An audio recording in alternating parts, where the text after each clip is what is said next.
배우의 교회 새벽 묵상 시간에 오신 여러분을 주님의 이름으로 환영하고 축복합니다. 함께 오늘 성경 말씀 봉독해 드리도록 하겠습니다. 오늘 본문은 사도행전 22장 1절에서 10절까지의 말씀입니다. 부형들아, 내가 지금 여러분 앞에서 변명하는 말을 들으라. 그들이 그가 히브리 말로 말함을 듣고 더욱 조용한지라. 이어 이르되, 나는 유대인으로 길리기아 다소에서 났고 이 성에서 자라 가말리엘의 문화에서 우리 조상들의 율법에 엄한 교훈을 받았고 오늘 너희 모든 사람처럼 하나님께 대하여 열심히 있는 자라. 내가 이 돌을 박해하여 사람을 죽이기까지 하고 남녀를 결박하여 옥에 넘겼노니 이에 대제사장과 모든 장로들이 내 증인이라.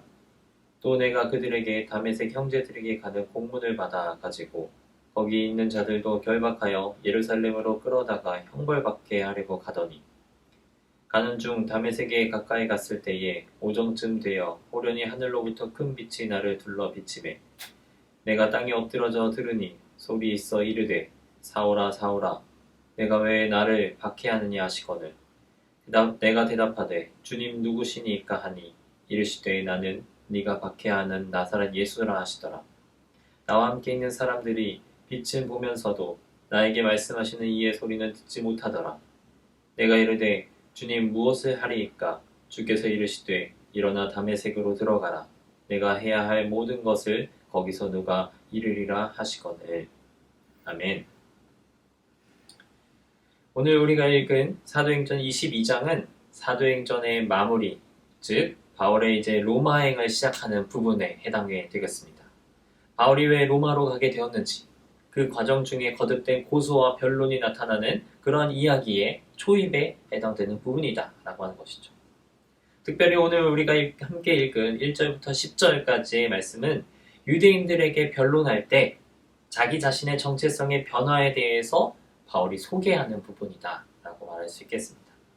자신 역시 유대인들과 같은 혈통이고 정통 유대교에서 교육받은 자다 라고 하는 것들을 소개함과 동시에 그러했던 자신이 어떻게 변화하게 되었고 우리에게 너무나도 익숙한 그 다메섹 도상에서의 체험을 유대인들에게 간증하고 있다라고 하는 것입니다.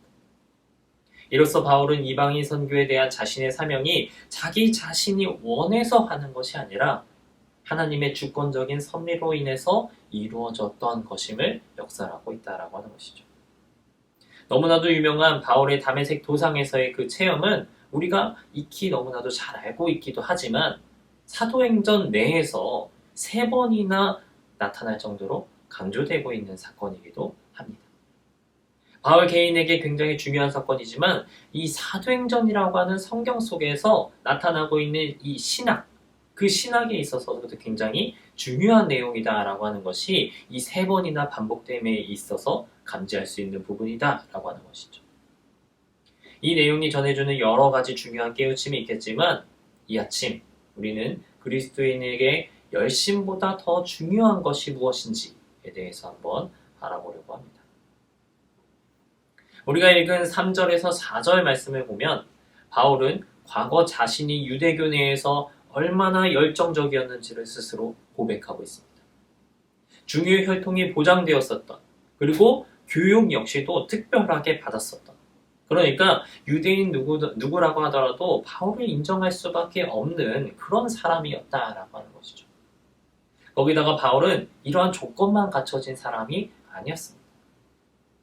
바울 스스로도 유대교에 굉장히 열심히 했었던 사람이어서 아마 유대교의 윗사람들이 보았을 때는 기특한 사람 혹은 잘 키워내고 싶었었던 그런 사람이었으리라 생각이 된다라고 하는 것이죠.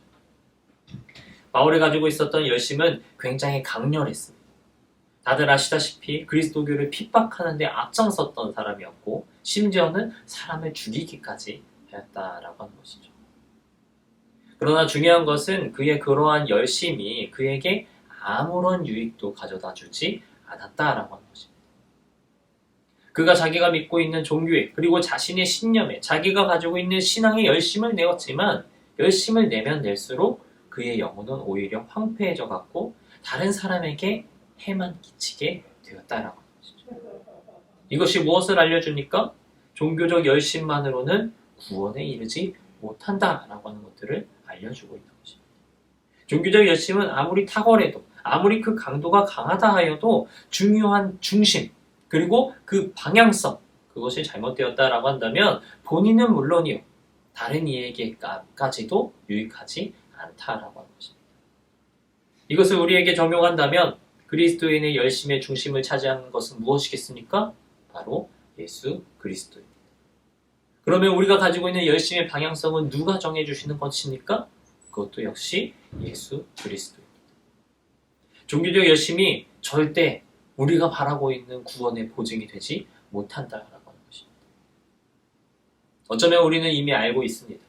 그 종교적 열심의 잘못된 사례들을 우리는 이미 알고 있다라고 하는 것이죠. 우리가 듣고 있는 신천지와 다른 기타 이단 종교들의 소식을 듣고 있자면 안타까운 마음이 생기게 됩니다. 그들 중에는 자신의 종교와 신념을 위해서 기꺼이 목숨도 내어놓을 것 같은 그런 열심을 보이기까지도 합니다. 하지만 우리는 기억해야 합니다. 예수 그리스도가 없는 열심은 그 정도가 크면 클수록 그만큼 하나님과 자기와 그리고 다른 사람에게 유익이 아니라 해를 끼치게 된다라고 하는 사실을 말입니다. 바울이 그러했습니다.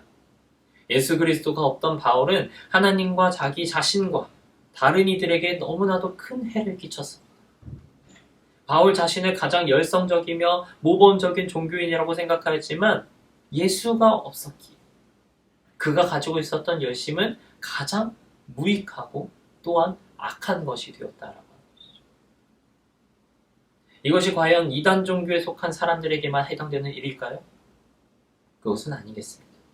이거는 우리에게도 적용되는 일이다라고 하는 것이죠. 우리의 열심, 교회 안에서, 나의 신앙 공동체 안에서, 나의 삶의 영역 안에서 이것들이 무익한 것이 될 수 있다라고 하는 것입니다. 이것이 언제 그렇게 될까요?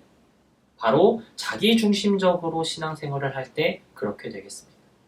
자기 민족을 위하여, 자기 영광을 위하여, 나의 어떤 공동체와 나의 소속된 집단을 위하여 만 열심을 낼 때 그러한 사례가 발생할 수 있다는 것이죠. 우리 인간은 누구나 종교성을 가지고 있습니다. 그런데 누구나 자기가 경험한 강렬하면서도 본인의 그 상식을 초월한 경험을 하게 되면 우리는 그 하나의 경험에만 집착적으로 매달리는 경향을 가지고 있습니다.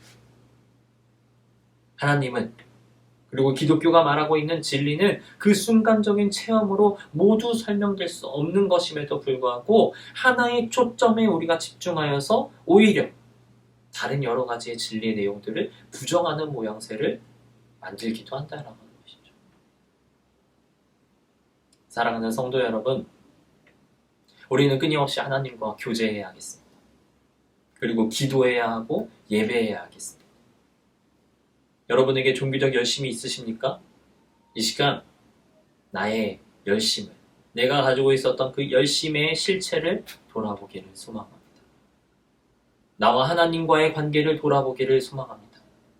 과연 그 중심에 예수 그리스도가 있었는지, 나는 하나님의 뜻에 따라서, 하나님이 말씀하시는 것에 따라서 생활하고 있었는지, 나의 열심이 나 자신만을 위한 것은 아니었는지, 이제 곧 봄날을 맞이하고 있는 이 시기에 우리는 우리의 신앙과 열심을 점검하여서 올바른 열심을 되찾은 바울처럼 하나님께 인정받는 그리고 하나님께 칭찬 듣는 저와 여러분들이 되길 주님의 이름으로 소망합니다.